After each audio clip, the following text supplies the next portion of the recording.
Diabetes को reverse करने के लिए लोग अक्सर दो चीजों पर फोकस करते हैं, न्यूट्रिशन और फास्टिंग। लेकिन आज का एपिसोड आपको एक थर्ड पिलर से इंट्रोड्यूस करवाएगा जो शायद आप अपनी रूटीन में इग्नोर कर देते हैं, लेकिन जिसका इम्पैक्ट आपके शुगर लेवल्स, मेटाबॉलिज्म और हीलिंग कैपेसिटी पर डायरेक्टली पड़ता है।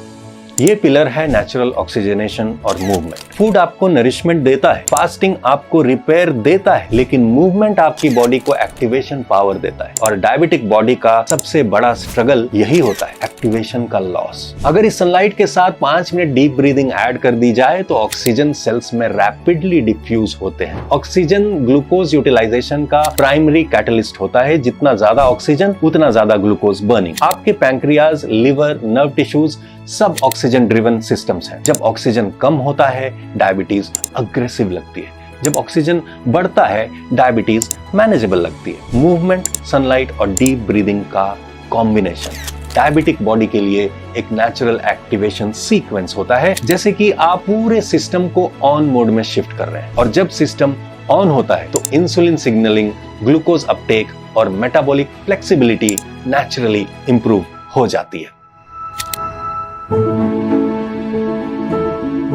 नमस्कार, मैं हूं डॉक्टर पद्माकर कुमार। डायबिटीज को रिवर्स करने के लिए लोग अक्सर दो चीजों पर फोकस करते हैं, न्यूट्रिशन और फास्टिंग। लेकिन आज का एपिसोड आपको एक थर्ड पिलर से इंट्रोड्यूस करवाएगा, एक ऐसी चीज जो शायद आप अपनी रूटीन में इग्नोर कर देते हैं, लेकिन जिसका इम्पैक्ट आपके शुगर लेवल्स, मेटाबॉलिज्म और हीलिंग कैपेसिटी पर डायरेक्टली पड़ता है। ये पिलर है नेचुरल ऑक्सीजनेशन और मूवमेंट। फूड आपको नरिशमेंट देता है, फास्टिंग आपको रिपेयर देता है, लेकिन मूवमेंट आपकी बॉडी को एक्टिवेशन पावर देता है। और डायबिटिक बॉडी का सबसे बड़ा स्ट्रगल यही होता है, एक्टिवेशन का लॉस। डायबिटीज में क्या होता है कि जो ग्लूकोज आपके ब्लड में सर्कुलेट कर रहा है वो सेल्स के अंदर जा ही नहीं पाता। इसी को बोलते हैं इंसुलिन रेजिस्टेंस। आप इसको ऐसे समझ लीजिए कि हर सेल एक छोटा सा घर है और उस घर का एक दरवाजा होता है। उस दरवाजे की चाबी इंसुलिन है। अक्सर इंसुलिन नॉक करता है, चाबी घुमाने की कोशिश करता है, लेकिन दरवाजा स्मूथली ओपन नहीं होता क्योंकि सेल्स की सिग्नलिंग स्लो हो चुकी होती है। इसलिए ग्लूकोज बाहर ही फंस जाता है, यानी कि ब्लड में ही रह जाता है और ग्लूकोमीटर पे नंबर्स हाई दिखने लगते हैं। लेकिन यहां एक बहुत ही इंटरेस्टिंग और डायबिटिक बॉडी के लिए प्राइसलेस मैकेनिज्म एक्टिवेट हो सकता है। जैसे ही आप मूवमेंट इंट्रोड्यूस करते हैं, जैसे ही मसल्स थोड़ी सी एक्टिव होती हैं, वो एक सेकंड डोरवे खोल देती है। ये डोरवे इंसुलिन से नहीं, मूवमेंट से ऑपरेट होता है। इसको हम कहते हैं non insulin mediated glucose Uptake. मतलब ग्लूकोज को अंदर जाने के लिए इंसुलिन का वेट नहीं करना पड़ता, बस मसल्स को थोड़ी सी एक्टिवेशन मिलती है और वो ग्लूकोज को स्पंज की तरफ पुल कर लेती है। ये मैकेनिज्म डायबिटिक्स के लिए गोल्ड माइन है, क्योंकि जब इंसुलिन रेजिस्टेंस स्ट्रांग होता है, जब चाबी काम नहीं कर रही होती, तब मसल्स क्वाइटली उस गैप को फिल कर लेती है। इंसुलिन की जगह मूवमेंट हेल्प करता है और इसी वजह से सिर्फ 3-4 मिनट वॉक के बाद शुगर स्पाइक कम हो जाते हैं बिना किसी मेडिसिन चेंज के। मूवमेंट ग्लूकोज को जगह देता है, फ्लो दे देता है और सेल्स को वापस रिस्पॉन्सिव मोड में लाना शुरू कर देता है। आप एक सिंपल टेस्ट कर सकते हैं। खाना खाने के बाद सिर्फ 3 से 4 मिनट स्लो वॉक करिए।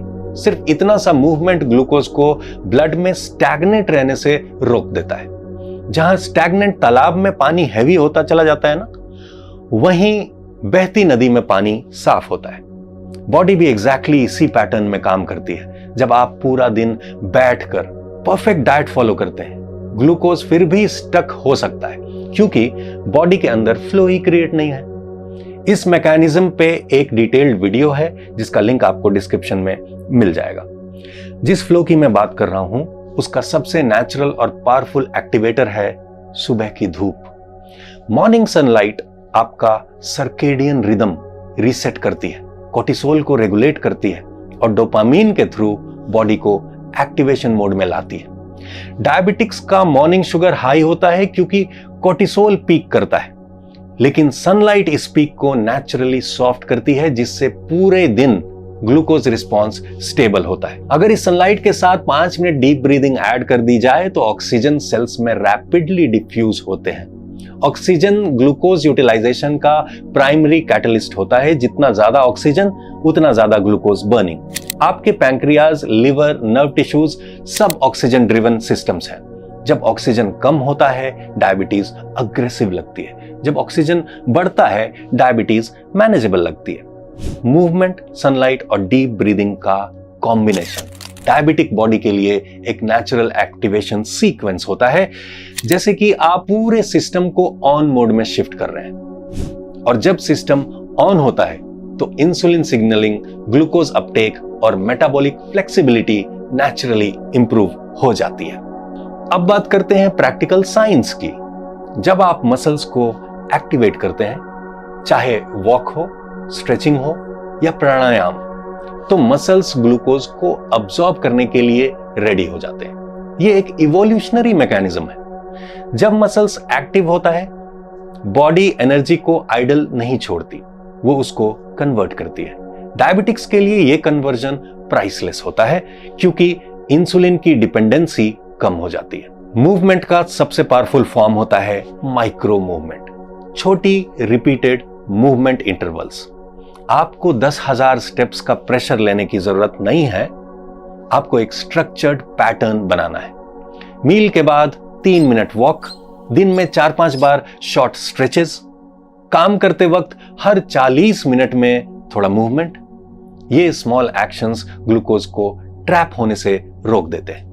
डायबिटिक स्पाइक्स इसी ट्रैपिंग की वजह से होती है। जब ग्लूकोज एक जगह जमा हो जाता है तो नंबर्स जंप कर जाते हैं। जब ग्लूकोज डिस्ट्रीब्यूट होता है तो नंबर्स स्टेबल हो जाते हैं। और इस स्टेबिलिटी का फाउंडेशन ब्रीदिंग में छुपा है।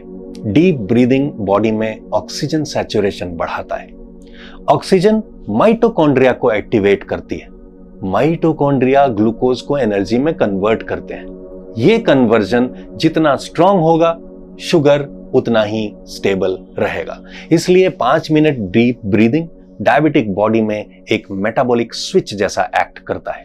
अच्छा, एक मिसकॉन्सेप्शन यहां क्लियर करना जरूरी है कि हेवी जिमिंग डायबिटिक्स के लिए सॉल्यूशन नहीं होती, क्योंकि हेवी वर्कआउट कोर्टिसोल रिलीज करता है। कोर्टिसोल लिवर को सिग्नल देता है कि वो ग्लूकोज को ब्लड स्ट्रीम में पुश करे। यह सर्वाइवल मैकेनिज्म है। लेकिन डायबिटिक बॉडी में cortisol plus glucose is equal to double trouble. इसलिए जो लोग डायबिटीज में हेवी जिम अडॉप्ट करते हैं, उनके नंबर्स उल्टा और बिगड़ जाते हैं। बॉडी को स्ट्रेस फ्री मूवमेंट चाहिए, स्मूथ, रिदमिक, ऑक्सीजन रिच।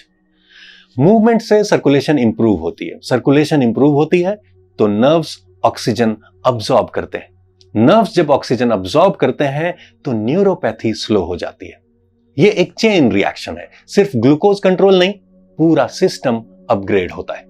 और मूवमेंट अगर फास्टिंग के साथ कंबाइन हो जाए तो इंपैक्ट मल्टीप्लाई हो जाता है।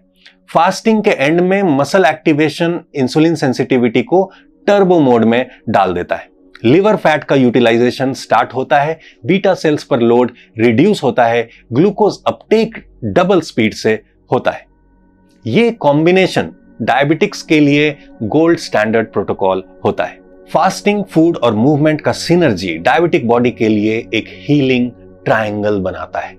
फास्टिंग इंसुलिन लेवल को लो करता है, फूड इन्फ्लेमेशन रिड्यूस करता है और मूवमेंट ग्लूकोज को ब्लड स्ट्रीम से रिमूव करने का प्रैक्टिकल मैकेनिज्म एक्टिवेट करता है। जब ये तीन एक रिदम में आते हैं तो शुगर कंट्रोल मैकेनिकल नहीं, नेचुरल लगता है। बॉडी फाइट नहीं करती, बॉडी फ्लो में आती है। मूवमेंट का रोल इसलिए एक्स्ट्रा ऑर्डिनरी होता है क्योंकि यह पूरे नर्वस सिस्टम को इन्वॉल्व करता है। डायबिटिक्स में सिग्नल डिले कॉमन होता है, numbness, tingling, burning sensations. Movement nerves को ऑक्सीजन रीच करने का चांस देती है और ब्लड फ्लो नर्व टिश्यूज तक जाता है। और जब नर्व्स ऑक्सीजन रिसीव करते हैं तो हीलिंग स्टार्ट होती है। नर्व हीलिंग स्लो होती है लेकिन पॉसिबल होती है, सर्टेन होती है। मूवमेंट इस प्रोसेस का इग्निशन पॉइंट होता है। मूवमेंट का प्रैक्टिकल प्रोटोकॉल बहुत सिंपल हो सकता है। सुबह sunlight, 5 minute deep breathing, slow walk, हर मील के बाद 3 मिनट माइक्रो वॉक, दिन भर स्मॉल स्ट्रेचेस, इवनिंग में जेंटल मूवमेंट, रात को अर्ली डिनर और रिलैक्सेशन। नेक्स्ट एपिसोड में हम इसी मेंटल लेयर को डीपली एक्सप्लोर करेंगे, कैसे स्ट्रेस नंबर्स को डिस्टॉर्ट करता है, कैसे माइंड की वायरिंग हीलिंग स्पीड को डिसाइड करती है और कैसे इनर शिफ्ट के बिना आउटर रिवर्सल इनकम्प्लीट होता है। तो मिलते हैं अगले एपिसोड में, तब तक के लिए स्टे हेल्दी, एंजॉय लाइफ। नमस्कार।